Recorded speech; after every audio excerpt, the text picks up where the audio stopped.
Hey there, I'm Sara Zarella, a portrait and wedding photographer and your host for Wedding Secrets Unveiled. This is a podcast where we cut through the complexity of wedding planning, leaving you with everything you need to know directly from the industry experts. If you want to simplify your wedding planning while having fun, of course, you came to the right place. Join me while I guide you through your planning, starting from your engagement to your big day when you say, I do. After photographing for over 20 years, I am sharing with you tips and tricks to cut through the excess noise. Because I believe from the moment you said yes, your planning experience should be a magical time in your life. Here you'll find episodes that are fun, stress-free, and straight to the point with a fresh, honest take on the reality of what you really need to know about planning your perfect day. Let's dive in. Well, welcome back to Wedding Secrets Unveiled podcast, friends. I'm your host, Sara Zarella, and today's show is our 100th episode. So we are super excited about that. And in celebration for our 100th episode, Dan and I are actually going to be talking with two of our industry favorites, Ariana Strings and Scott Connery from Exquisite Events. And we're going to spill the tea. So the format today is not our normal format. We're just going to sit and share some industry stories with you. Among the four of us, we have 50 plus years experience in the industry. So let me tell you, we've seen our fair share. This is only skimming the surface. So sit back, relax, and enjoy a really light-hearted conversations about wedding stories. We're spilling the tea. Well, welcome back to Wedding Secrets Unveiled podcast, friends. So we have a very fun episode today. I am joined by two very important guests who have been on before, and we're just going to spill the tea. So for our listeners, can you tell everybody who you are, what you do, and who you serve? Sure. I'm Ariana, and I'm from Ariana Strings. I have performed for over 650 weddings over the last 15 years. And I do all string ensembles who perform all the hits from 1645 to today. So if you're looking for Bridgerton vibes, that's what we do. And I am Scott Connery. I am an event designer with Exquisite Events. We do everything designed for any type of event, whether it be wedding, corporate, birthday parties.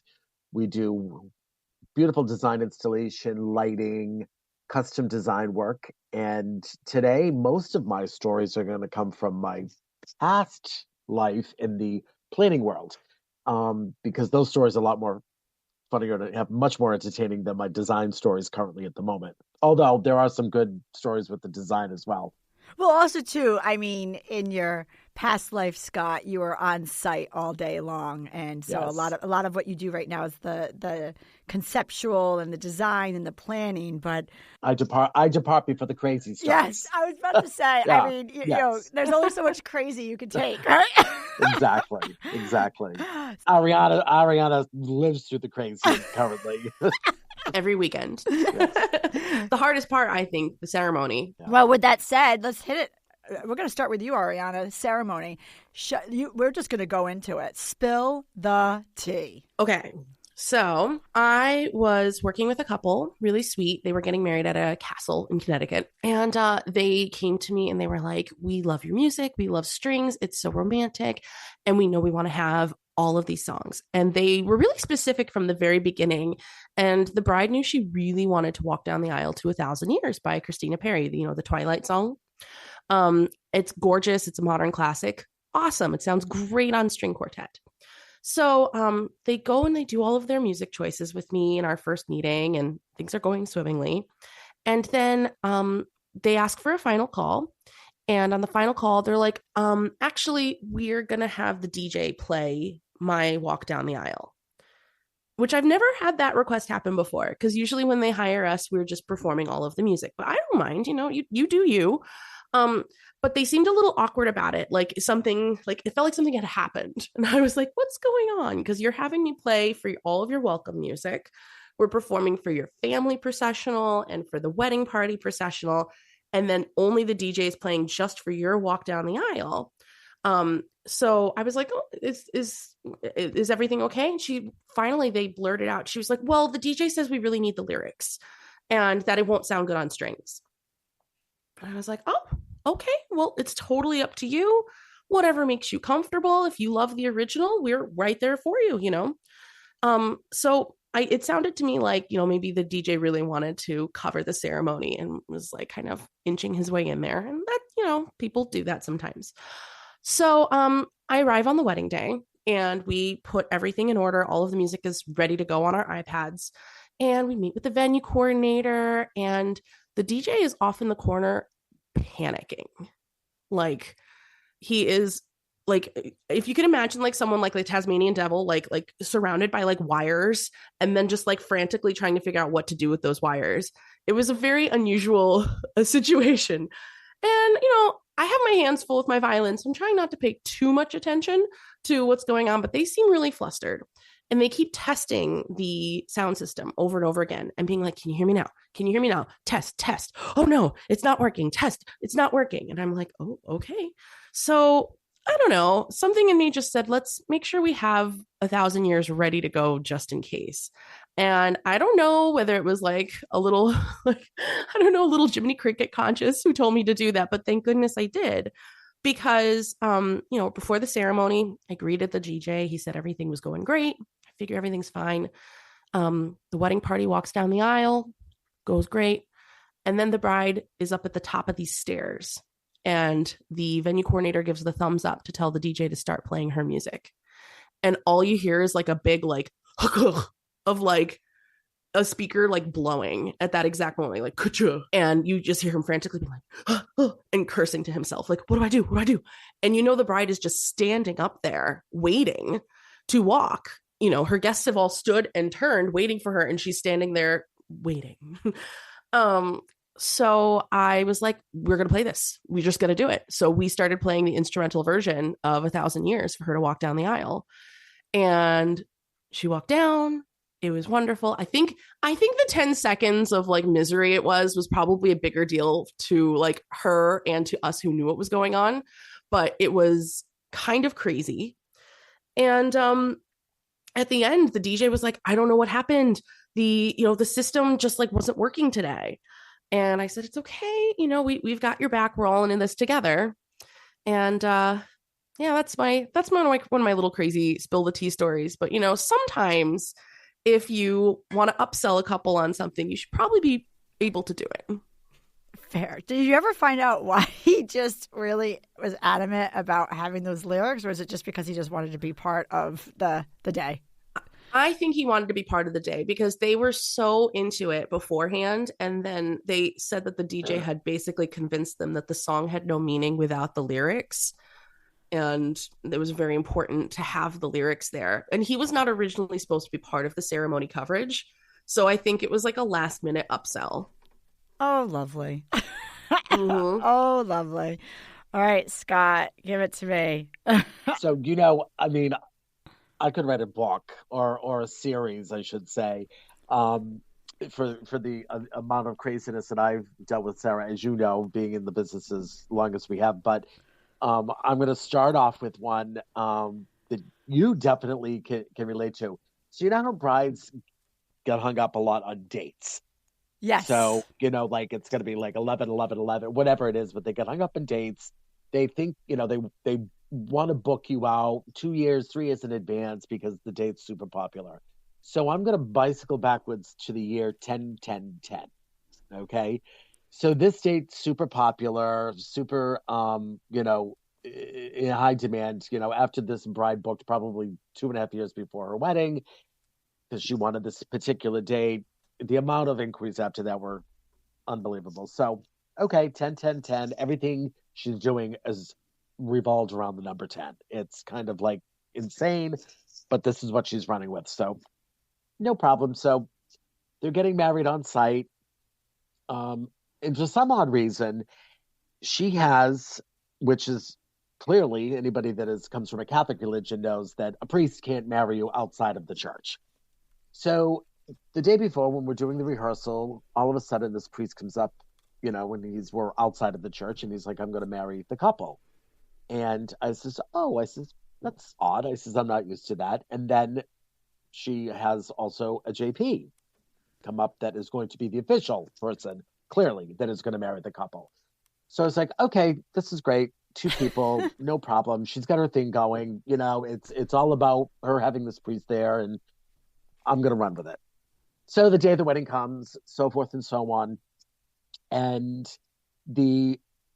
both the JP and the priest come up to me and ask me for the wedding license. And I says, oh, hold on. I said, the bride must have it in her room. So I have the grooms off to one side, and in the guys, I said, do you have, I'm not going to use any names here, but do you have a wedding license? And he's like, oh, my fiance must have that. Go and check her in her room. So I go up, see her. She said, oh, a wedding license. She said, I don't think we got that. I says, what do you mean you didn't get that? She goes, I don't think that we got a wedding license. She said, because I just forgot about it. So she's panicking. I was like, are you sure? I'm like, this seems very odd. I said, you've been so hung up on this date, 10-10-10, you can have a wedding license.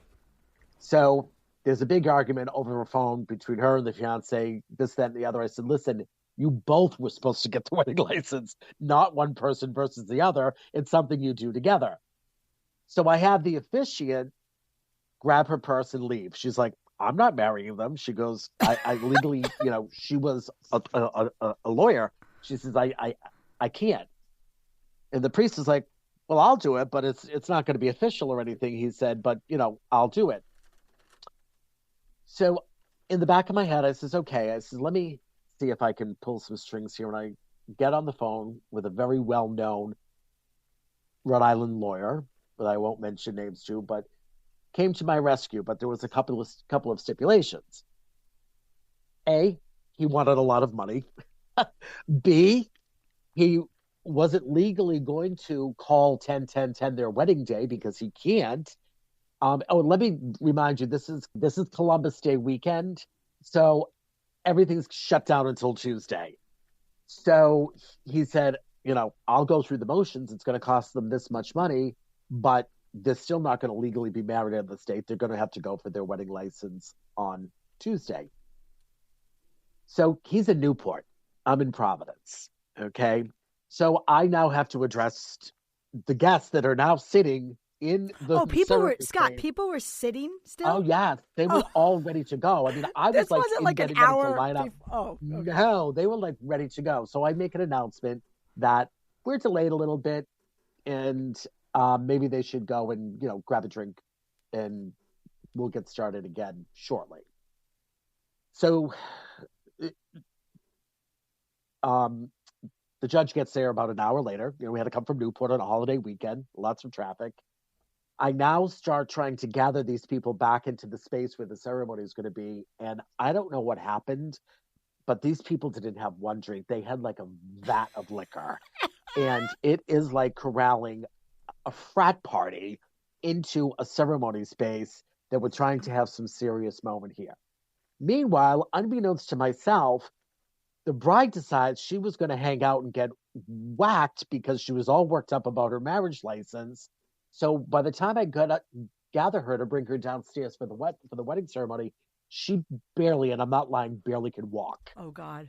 So now I'm like, oh, my God, what are we going to do here? So I, go into my prep mode, this, that, and the other, so forth and so on. I'm like, we're going with this. I just want this thing going. I want it going. It's like a nightmare. There's drunk people everywhere. Get her all lined up. She makes it down the aisle.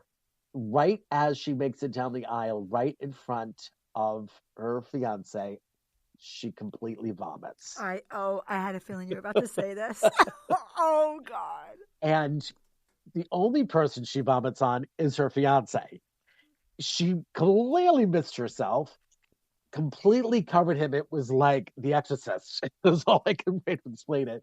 Completely covers him in vomit and has to like sit down because she is like gone. So at this point, I say, listen, this ceremony, it's technically they're not being married today. It's time for her to get herself together. Let's just get to the reception part of it and let's just go on to it and whatever. Needless to say, they had the complete reception. She never made it. She stayed in bed the entire night. She couldn't even function. I don't know what happened. I think something else was going on, but she never made it. Everybody had a blast at the reception. It was more like a party. She stayed in bed the whole night, and the groom stayed up there and partied with everyone else. Long story short, they went to City Hall on that Tuesday after Columbus Day and got married. And she didn't have her date 10-10. No, she never had her date 10-10-10. Scott, that might just take the cake a little bit. It was a little messy, yeah. And then you feel, I didn't feel bad. I mean, in normal situations, you'd want to feel bad, but I was like, I don't know what happened in that hour span of time. But it was like, did everyone just like grab a bottle and like start like chugging? Because I was like, it was out of control. Nothing like I've ever seen before in my life. And I've been through hundreds of weddings. So I gotta know, are they still together? They actually are. I see them all the time. And it's funny because we laugh, they can laugh about it now. They've got children and so forth. And, it's funny now. I'm sure it wasn't at the time, but yeah, they're still together. Thank goodness. That's true love. Listen, that's true love when your bride-to-be vomits all over you in front of all your wedding guests. Yeah, and I had so I got married earlier this year. This is Dan, by the way. And one of my good friends, his name is Dan as well, but he goes by Danger Dan. So at the end of the night at my wedding, we were trying to get people to sign the marriage license, and I'm like, anybody, I had, they're all my friends. Nobody was the best man, so I was like, oh, so Danger Dan, you can come and sign it. So he came. I wasn't even paying attention. Writes down on the marriage license, the official document, Danger Dan. Which caused no problems when we went to the town hall, and they said, "What's this?" And it's his name. I won't say his full name, but Dan. The beginning part's Dan, and he just got a little wobbly. No, it's his name. It doesn't say Danger Dan or anything like that. But, we got it through. Did you got it through? We got it through. Got it through. So I pulled some strings at the, at the courthouse. Luckily, your mom works at the court. Exactly. I got to pull some strings. I appreciate you being here. And hey, if you like what you're hearing, I encourage you to check out our website at sarahzarella.com. And don't forget, you can actually subscribe to this podcast wherever you're listening so you never miss an episode. And I would so appreciate if you left a fabulous review on Apple Podcast. Even better, share it with a friend. It's a great way to show your support. And now, let's get back to the episode. All right. Well, so listening to your story, Scott, I have two stories I'm going to share. And sometimes, like, you think these stories, like, when you're in the moment, you're like, this is something. But sometimes it doesn't resonate when I say it, but we're just going to go with it. Talking about puke. I did not have a bride puke down the aisle, but I had a bride miss her entire reception, and she was sick with the stomach bug the entire day. So I showed up to her house. The morning was fine. And you know how stomach bugs come. You're fine, and then boom, it hits you, right? So I showed up to her house. She was fine. We got her ready, everything.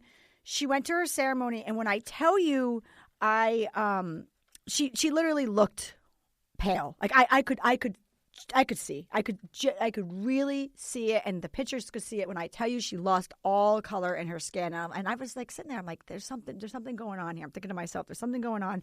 She powered through her ceremony. It was an outdoor ceremony at her house. This was a beautiful wedding in Jamestown on the property overlooking the Jamestown Bridge. So this was not a cheap affair. And I preface that because for someone who missed her entire wedding, I feel bad because, and she powered through it, and then she was MIA.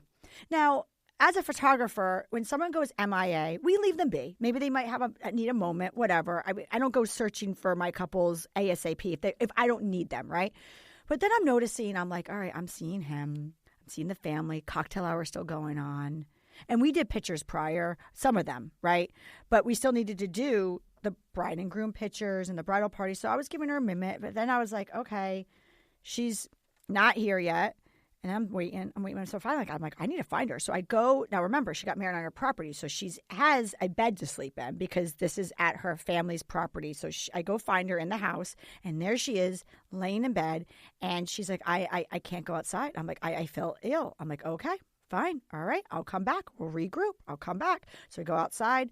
Another 15 minutes go on. So now we're about 20 minutes into cocktail hour. And obviously, you all know cocktail hour has about 40 more minutes left, right? Go back. She's at the porcelain bowl. I'm like, okay, she's done. She's down for the count. So literally she missed all of cocktail hour. We didn't do any pictures because we're not going to do anything without her. And then rolled now into the reception. She came out, cut her cake, right? And ran back in. That's pretty much what she was doing for like the first like hour to get through reception, was just like, you know, she tried to do a quick dance with her spouse. She couldn't get through the whole thing. She tried to come down. She did get through the cutting the cake, but she left right away. Parent dancing, she did not do that at all. So the party went on without her. She was up, sick in bed, puking all the whole thing, right? So now fast forward to a few years later. And I've kept in touch with her, you know, over social media. You know, nothing crazy. She's not an oversharer on social media, but I did notice that her name changed on social media. So I was like, oh, okay. So when you change your name, I'm like, okay, I just think there might have been a separation or a divorce here, right?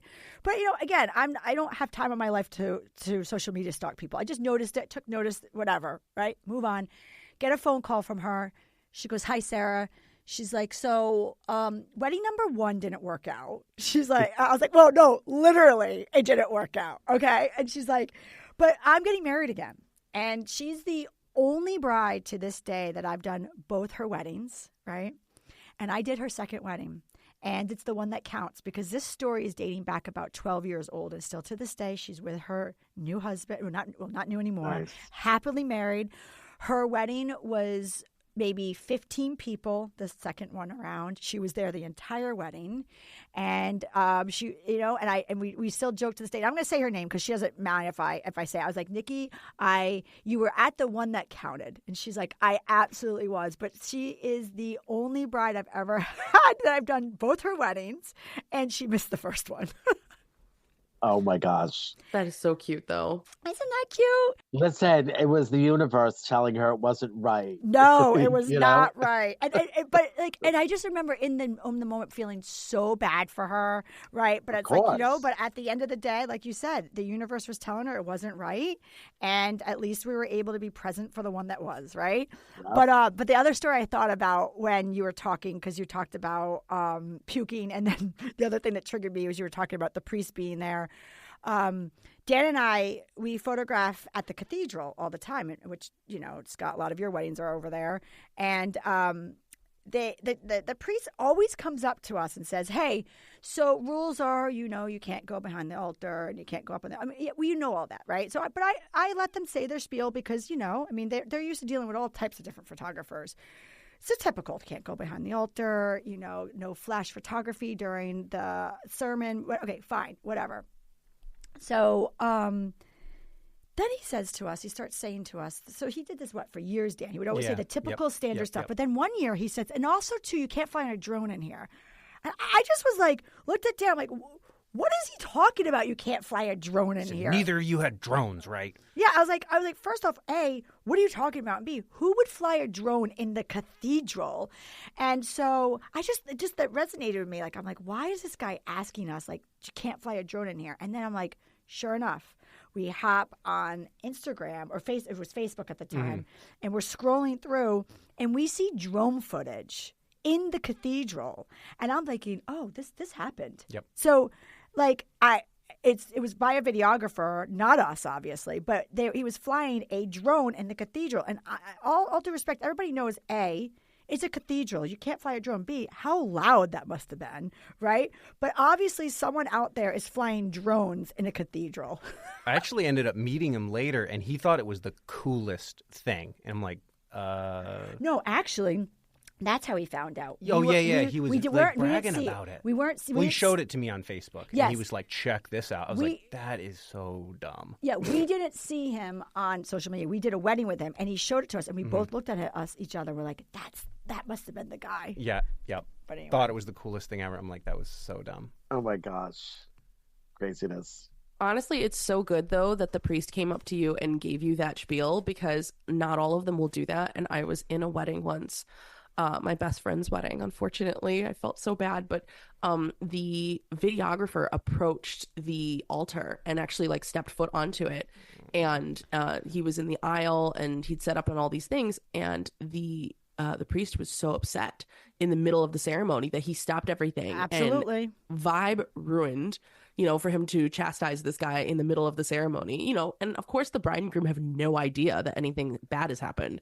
But that taught me to always go up to every single, religious or, spiritual officiant and to ask them what I should be doing and if there was anything I could do that would step on their toes. So that saved me for the last couple of years. Yeah, you have to. And honestly, like, for me, Dan and I have been doing it for so many years, and we've done all different types of, ceremonies. But you're right. I mean, when it comes to the Catholic ceremony, I mean, like you said, there's rules, and they're not messing around. So if you step on that altar, they will, they'll say something. Yeah. I mean, at the end of the day, too, if you're getting married in the church, it's a sacrament. It's supposed to be followed, things there. I mean, listen, I, as a planner, have gone into many churches, and as you well know, the church has usually a coordinator that's part of the church that does that. And I learned a long time ago to step back and let them do their job because they're there and they don't like to veer from their routine and how they like things run. Because normally it goes back to how their pastor wants it running, so they're just kind of the liaison, but I don't like to step on their toes, especially Sara at the cathedral. Yes. I mean, of all places. I mean, it's, That's what I couldn't believe, the drone in a church, let alone the cathedral. I mean, that's old stained glass windows and anything. Priceless stuff. Yeah. Yeah. So, Sara, I'm going to bring up one, and I think maybe you put this out of your mind, but it's going to come back to you. So this was a long time ago, back when every videographer had the light on the camera, and some of them had the tripods with the wheels. We were in a church, and this guy know exactly what you're going to say. Literally like a foot. I think it was one of the other churches in Providence. Like a foot away. It was our Kirkbride bride. Yep. Foot away from them almost the entire time with the light directly on it. And like I remember looking over, it was one we were both shooting, and I was like I can't get it. I would basically like mime to you like I got nothing, and you were like, because not only he was in every shot, his light was on them, and it was like, wow. So literally, for a visual for the listeners, there's the bride, the groom, the priest, and then I'm not even kidding, as close as the bride. I'm not kidding. He could have reached out and touched as them. Close as the bride was to the groom was the videographer. You literally, his rolly. He was just there, standing up there, like just basically getting married with them and shining his light. And as a photographer, there was no way we could crop him remotely out of that. And it was so awkward. It was so rude. And it was just, I knew exactly what you said. It's like getting pulled over and there's the light in your face or something. But I got crazy. I got one more, and then I'll pass it off to Scott over here. This is a negative one, but were you on this wedding with me, Dan, when we did the wedding and the event coordinator stole our tips? Yeah. Yep. Yes. So there was envelopes and there was tips, and I was on it with a videographer that we all know, and the videographer came down, said goodbye to Dan and I. He goes, "Oh, by the way, don't forget to go see the planner before you leave. They have the envelopes for you." So I was like, "Okay, great," And so as we're leaving, I go up to the event planner, and I never expect to be tipped. But obviously, when we know that there's tipping happening, I'm going to go collect our tip, right? Right. So I go, "Okay, bye. We're leaving." And just awkward pause, just stared at me. And I'm like, "Okay, all right." That was my cue of like, "Do you have anything for me?" So yeah. So I was like, "Okay, we're leaving. Is there an envelope for me?" Because I'm also like, there's part of you like, okay, maybe you didn't get a tip, like maybe the videographer did but you didn't, right? And she's like, "Oh yeah, hold on a second, hold on." She reaches into her purse, pulls out random amounts of cash, like what I'm talking about, like dollar, like usually when you get tipped it's like in 20s or 10s or 50 and or it's in 100. an envelope. Yeah, it's in an envelope. Scott, in her purse, in her Louis Vuitton purse, pulling out, and she's like pulling wads of cash out and just giving it to me. And it was the most random amount. I mean, I don't quote me on the amount, but it was like something like $132. Like, it was something weird like that. Actually, it wasn't even in the hundreds. I want to say it was like $32. So like, it was random. Like some random. It wasn't even in the hundred, because if it was in the hundreds, then I would consider that a tip. It was like $32. So I walked away. And I said to Dan, I said, she took our tips. And if she took our tips, the only reason why I knew that we had tips is because the videographer said something to me. And said envelope. And said, so that means there's the band. That means there's the, like, who knows, the makeup artist, the catering company. There's other tips going on there that who knows if she got it. So this particular couple, still to this day is a client of mine. They got married about 12 years ago. They have now babies, and I do their family photos. So, but at the time we didn't have that. They just got married. So I was like, all right, well, half of me is like, do we say something? It's not about the tips, but it's like, I don't want this couple getting robbed. Mm-hmm. But I didn't know them like I know them now, right? So I just decided to just sit on it for a second and not say anything. But then they called me up shortly after their wedding. Like, they got pregnant pretty quickly, and they said, we want you to do your newborn photos. So they came in for their newborn photos, and you know what? I said to them, I said, hey, listen, here's the deal. I'm just going to tell you, I'm going to set it straight. I got a $32 tip. Okay, 32. They're like, oh, no. You were supposed to get like a $350 tip. She's like, and we tipped the band, and we tipped the video. Like, they listed, and sure enough, they went back and they asked every one of their vendors, and nobody got a tip. That was thousands of dollars. Thousands. Oh my God. You know what I used as a planner because I sincerely feel this. I would always, if, the couple said, listen, here's all the tips for everybody in their envelopes. And I would say, listen, I'll be happy to hold on to them for you during the reception. I says, but it'll mean a lot more to the person coming from you as the couple handing them their tip. Because again, it's like, to me, it's just I can hand out the envelopes, but I said, I'll hold them on to, and when you want to give them out, I'll grab you. It's 2 seconds, but it means more coming from the couple to give it to the vendor, because it's really a thank you, and it'll mean more. And I said to them, I would say to my couples, I'm like, it'll mean more to you as well, because you can really show your satisfaction and your gratefulness for the job they've done, because they'll be halfway into their wedding, and I'm like, it's 2 minutes of your time. And you know what else? No questions. And you know what else too, Scott, is that when you say that, like, if the couple was to hand it out by themselves, they might forget because they get wrapped up in the day. But as a planner, you're holding on to it. So, so therefore, and I'll remind them that they need to do this. Exactly. So if it was a musician that might be just playing the ceremony or something like that, that's an exception because that's a busy time. But, like the photographer, the photographer's probably going to leave by 9 or 10 o'clock, be the night. So, before it's over, I'll, would quickly just give a little tug and say, come on, let's go grab the photographer.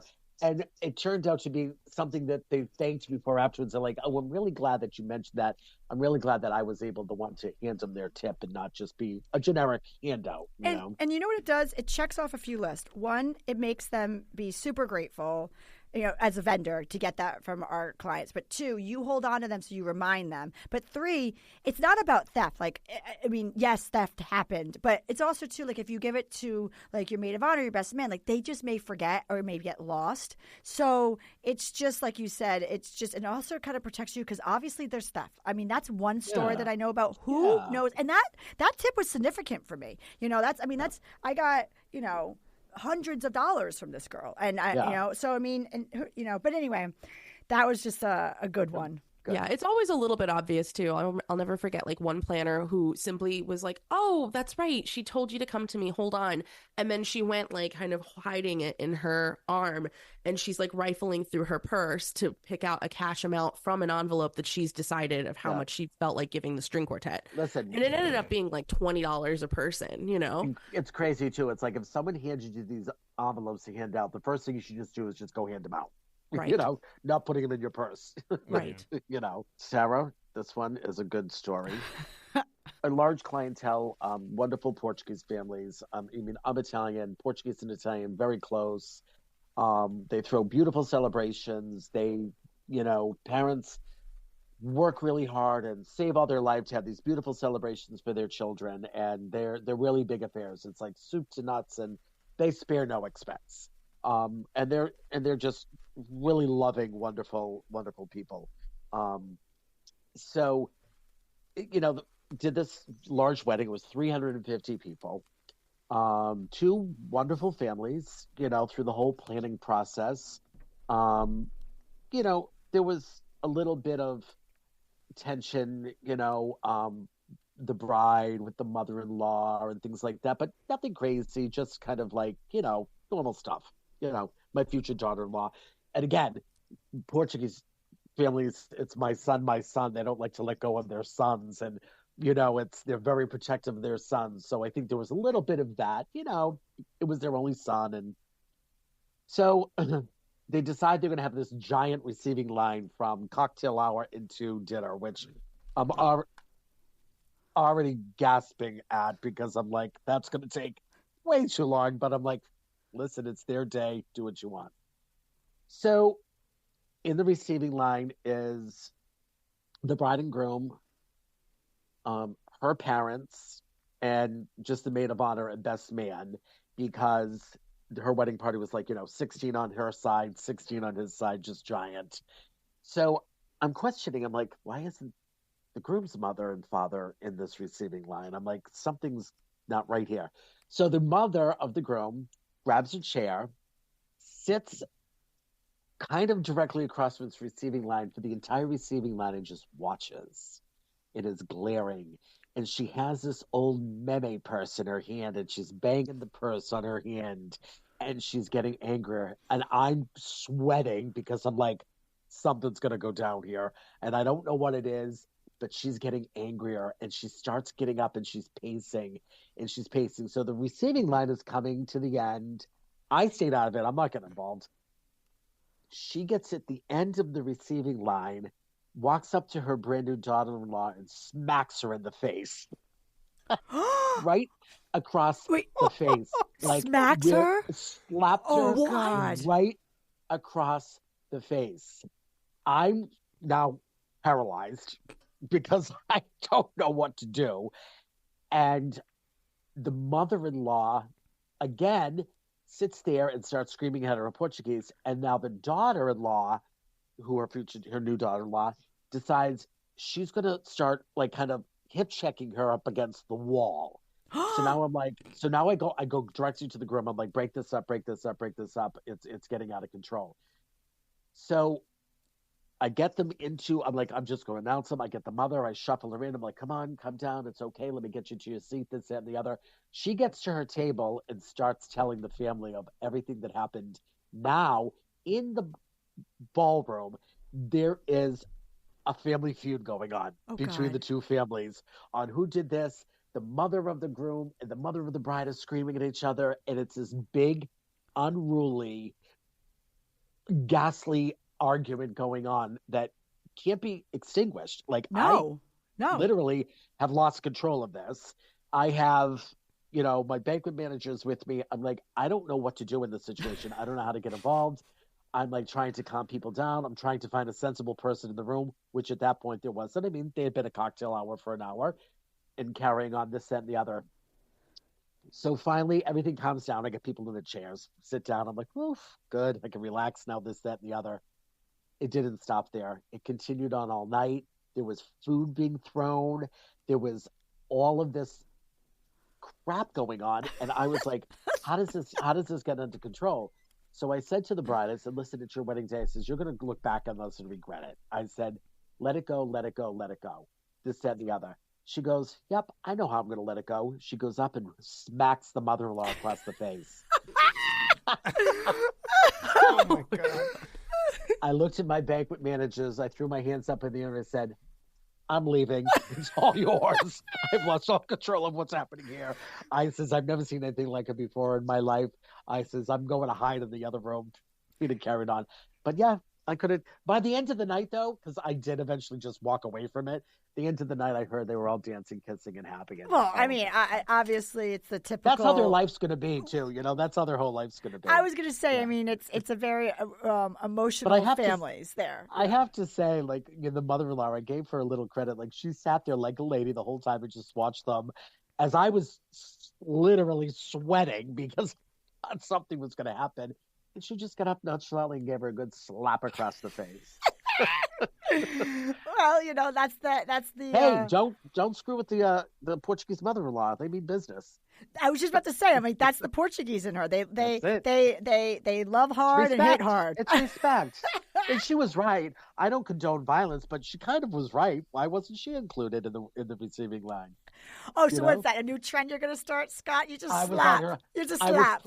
I was pro mother-in-law. Slap now or hold your peace. That's it. No slapping. No, I don't condone that. I'm a lover. You know that, Sarah. I'm a lover. I know. I did a wedding, and I was at the top of the aisle, and they had candles and vases, right, like lining the aisles, and water. Oh no.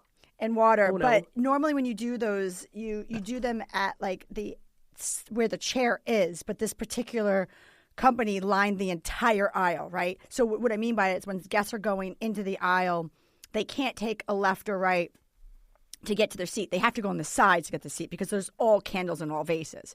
Well, you're like, okay, fine, because that's how guests got to their seat is they went to the sides. Well, now take in consideration that their feet are there, right? So they're hitting it with their feet. Also take in consideration the bride has to walk down the aisle. So here's what I saw at the top of the aisle. I hear smash, psh. One candle breaks, water goes everywhere. Smash, psh. Another candle with vase breaks, water goes everywhere. Literally, candles were smashing everywhere. Water was coming out, and then the bride's going up the aisle. Her dress hits it, and a little piece of the dress caught on fire. I was like, okay, note to self. No candles down not the aisle, but like where the guest feet are. So yeah, there's all those types of stories. This is a quick story, but it's pretty much an alarming one. I'm doing this wedding, beautiful layout, beautiful, those high centerpieces on the tables. So I'm standing in my location, waiting for the introductions, as I always do, because I'm going to greet the bride, take her bouquet as she goes into her first dance. So I'm in the ballroom in my position, and the crowd's getting ready, the band's getting ready, everyone's getting ready for these introductions, and all of a sudden, to my right, the mother's table collapses, and this ginormous centerpiece comes crashing down onto the mother that was sitting already at the table, because the only introductions were going to be the bride and groom. So I am paralyzed because inside of the vase was red water. Okay. But I couldn't really tell that. And I didn't know this until after the fact. And as I turn to my right, I see this woman covered in red with the vase collapsed. I'm literally telling you I'm paralyzed. I can't move because I think this woman's bleeding to death because of the red water covered in blood. I somehow, and everybody in the room hears this table collapse, and no one's coming to assist me. I'm all alone, half paralyzed, anxious. Go to the table. I'm immediately thinking I have to call like an ambulance. And she turns to me and she says, "Oh, I'm fine. It was just a little red water." I says, "Oh my gosh." I'm like, "Your dress, everything is ruined." She says, "Don't you worry." She goes, "I have another dress downstairs in the room." She goes, "If you give me 15 minutes, I'm going to change up and I'll be back up for the introductions." And off she went. But can I tell you, though, not knowing this was red water in this gigantic vase, it looked like Carrie, the movie Carrie. Yeah. I thought the same completely thing. covered in blood. And I was like, literally froze because I was like, I don't know how to handle this. That's a great prank. Is this a prank show? Your face must have been like. And I was like, oh, and then I was like, she's going to be so angry. And she just kind of blew it off and was ready to go. And she was a good trooper. I made sure I bought her a few drinks that night. It's funny though, Scott, like you just reminded me of a quick one, that on my wedding day, and I know I tell you this often, but it's the story. It rained, right? And so just when we were all in the tent, it rained. So, but we had to still go outside to the bathrooms, right? So I'll never forget. I was running to the bathroom because it was raining. I didn't want to get wet, right? So I'm running to the bathroom, and I got married outside. So, it was one of those summer. It was August 31st, right? So it was summer night. The rain comes in fast and a vengeance, and then it leaves. So obviously it's coming in. It makes some puddles. So I'm running. I fall head first, like literally, like just on my belly, on my chest, flat out, head down in the mud, and. I remember looking up, and I looked to my right, and I'll never forget this never forget it. And I see one of the staff from the catering company. He was outside on his cigarette break, and he was taking a cigarette, and he looked at me. He immediately threw his cigarette down, stomped on it, and just booked it back in. You could tell he was like, I want nothing to do with this. Right on ground. Didn't come to help. No. Peace out. He wanted, and I remember, and I just got up because he doesn't know what my reaction's going to be. And I was just like, okay, moving on. And so for the rest of the night, I have all pictures still to this day with mud on, and the mud never came out. It's preserved. It's in my box with mud on it. It's a story. The poor guy was like, this is above my pay grade. I'm out of here. Nope. He was like, bingo. Scott, that look, we both made eye contact. The look was not like, I'm not going to help you. It was more like, not my pay grade. I'm out. Oh my gosh. It's so crazy. The world we live in. I know. The wedding world is stories. Seriously, I need a publisher.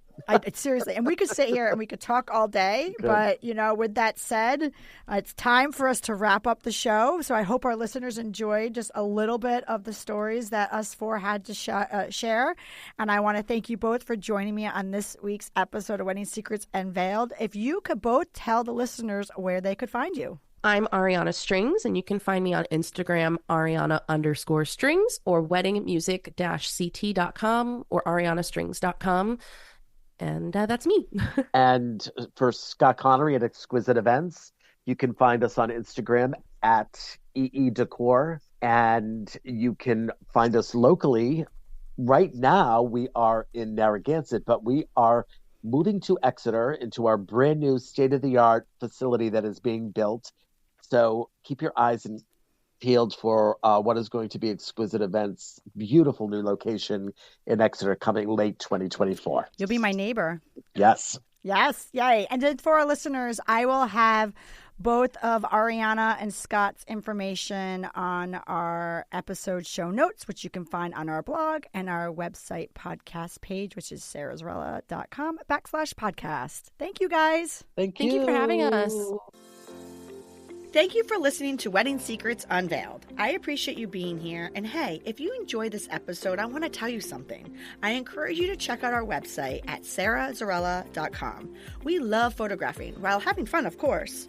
Check out our podcast page on our website for our show notes along with upcoming episodes with your local wedding experts. Listen in as we help you plan your epic event. And don't forget that you can actually subscribe to this podcast wherever you are listening so you never miss an episode. I would so appreciate if you left a review for us on Apple Podcasts. Even better, share it with a friend. It's a great way to show your support and let us know what you think. If you know any wedding experts that would like to be a guest, we have a link directly on our website where they can let us know. Thank you for listening.